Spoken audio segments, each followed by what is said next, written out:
new pope. Only a small select group has a say in the decision, with votes taking place behind closed doors in the Sistine Chapel. Technically, any Roman Catholic male can be elected the leader of millions of Catholics around the world. But the next pope will come from among the cardinals. Since the 14th century, every pope has previously been a cardinal. The task of electing a pope falls to the College of Cardinals. They are chosen by the popes and wear distinctive red robes meant to symbolise a willingness to shed their blood for the Christian faith. The election, known as a conclave, usually happens 15 to 20 days after the papal office becomes vacant, and all eligible candidates must vote in person. Before they start voting, all the cardinals, including those over 80, gather for crucial meetings in Rome. It is here that the big questions facing the church are discussed, and potential candidates start to emerge.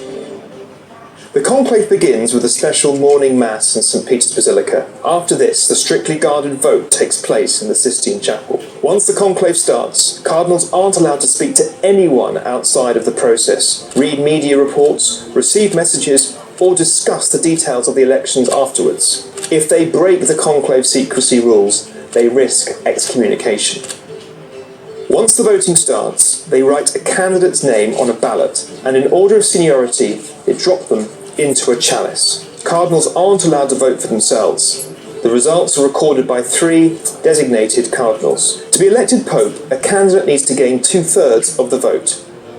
If that doesn't happen, they vote again and again. In total, 4 rounds of voting can be held a day until they reach that threshold. If no man is elected after 4 days, the conclave breaks for prayer and discussion before trying again. The voting process takes place behind the scenes. So how does the public find out when a new pope has been chosen? The ballots are burned once in the morning and once in the evening. If there's no winner, a chemical is added to turn the smoke black, so the people waiting in St. Peter's Square know that a new pope has not yet been chosen.